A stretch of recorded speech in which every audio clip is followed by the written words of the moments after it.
നമസ്കാരം. ആരോഗ്യ പ്രവർത്തകരുടെ സുരക്ഷ പ്രധാനം. ആരോഗ്യ മേഖലയിൽ നിന്ന് വരുന്ന പല വാർത്തകളും ഏറെ അസുഖകരമാകുന്നു. പശ്ചിമ ബംഗാളിൽ ആർജിക്കർ സർക്കാർ മെഡിക്കൽ കോളേജിലെ PG വിദ്യാർത്ഥി കൂടിയായ ഡോക്ടറെ ബലാത്സംഗം ചെയ്ത് കൊലപ്പെടുത്തിയ സംഭവം ഞെട്ടലുളവാക്കി. കൊട്ടാരക്കര ആശുപത്രിയിൽ ഡോക്ടർ വന്ദനാദാസ് അതിക്രൂരമായി കൊല്ലപ്പെട്ട സംഭവത്തിന്റെ വേദനയിൽ നിന്ന് കേരളം ഇനിയും മോചിതമായിട്ടില്ല. ആ കുടുംബത്തിന്റെ കണ്ണീർ തോർന്നിട്ടില്ല. ആർജിക്കർ മെഡിക്കൽ കോളേജിലെ സെമിനാർ ഹാളിലാണ് 31 വയസ്സുള്ള വനിതാ ഡോക്ടറുടെ മൃതദേഹം വെള്ളിയാഴ്ച പുലർച്ചെ കണ്ടെത്തിയത്. കഴുത്തല്ല് ഒടിഞ്ഞിരുന്നു. ശരീരത്തിന്റെ വിവിധ ഭാഗങ്ങളിൽ രക്തം പൊടിഞ്ഞിരുന്നു. അതിക്രൂരമായ പീഡനമാണ് ഡോക്ടർ നേരിട്ടതെന്നാണ് പോസ്റ്റ്മോർട്ടം റിപ്പോർട്ടിൽ പറയുന്നത്. ഡോക്ടറുടെ കണ്ണടയുടെ 2 ചില്ലും പൊട്ടി കണ്ണിൽ തറച്ചു. പുലർച്ചെ 3-നും 6-നും ഇടയിലാണ് സംഭവം നടന്നതെന്നാണ് കരുതുന്നത്. രാത്രി ഓൺ കോൾ ഡ്യൂട്ടിയിലായിരുന്നു ഈ PG വിദ്യാർത്ഥിനി. പ്രത്യേക വിശ്രമമുറി ഇല്ലാതിരുന്നതിനാലാണ് സെമിനാർ ഹാളിൽ ഡോക്ടർ വിശ്രമിച്ചിരുന്നത്. മെഡിക്കൽ കോളേജുകളിൽ ഉന്നത പഠനത്തിൽ ഏർപ്പെട്ടിരിക്കുന്ന വിദ്യാർത്ഥികൾക്ക് ചിലപ്പോൾ 24 മണിക്കൂറും സേവനം ചെയ്യേണ്ടി വരും. തിരക്കില്ലാത്തപ്പോൾ ഇവർ വിശ്രമമുറിയിലേക്ക് പോകും. വാർഡിനോട് ചേർന്ന് തന്നെ ഇതിനുള്ള സൗകര്യം ചിലയിടങ്ങളിലുണ്ടാകും. എപ്പോൾ വേണമെങ്കിലും വിളി വരാമെന്നുള്ളതുകൊണ്ടാണ് ഓൺ കോൾ ഡ്യൂട്ടിയിലുള്ള മെഡിക്കൽ വിദ്യാർത്ഥികളും ജൂനിയർ ഡോക്ടർമാരും ആശുപത്രിയോട് ചേർന്നുള്ള സ്ഥലത്ത് തന്നെ വിശ്രമിക്കുന്നത്. ഇവർക്ക് വേണ്ട അത്യാവശ്യ സുരക്ഷ ഒരുക്കാൻ നമ്മുടെ മെഡിക്കൽ കോളേജുകളിൽ പോലും സംവിധാനമില്ലെന്ന കാര്യം എത്രയോ ശോചനീയമാണ്.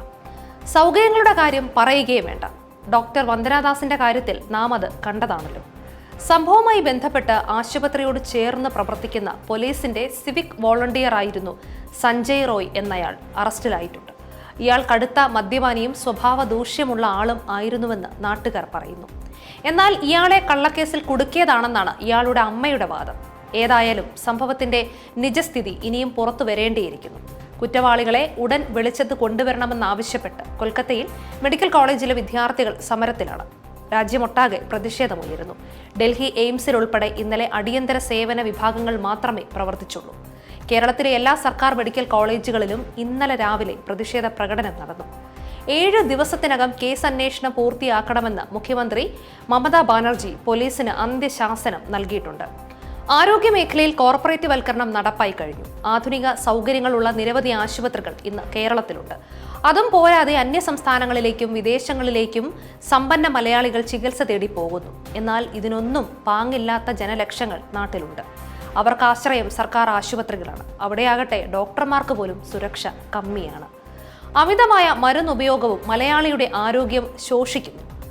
ആന്റിബയോട്ടിക്കുകളുടെ അമിത ഉപയോഗം ഇപ്പോൾ കർശനമായി നിയന്ത്രിക്കുന്നുണ്ട്. ഡോക്ടറുടെ കുറിപ്പടിയില്ലാതെ ആന്റിബയോട്ടിക്കുകൾ നൽകുന്നതല്ലെന്ന നോട്ടീസ് നമ്മുടെ മെഡിക്കൽ ഷോപ്പുകളിലെല്ലാം സ്ഥാപിച്ചിട്ടുണ്ട്.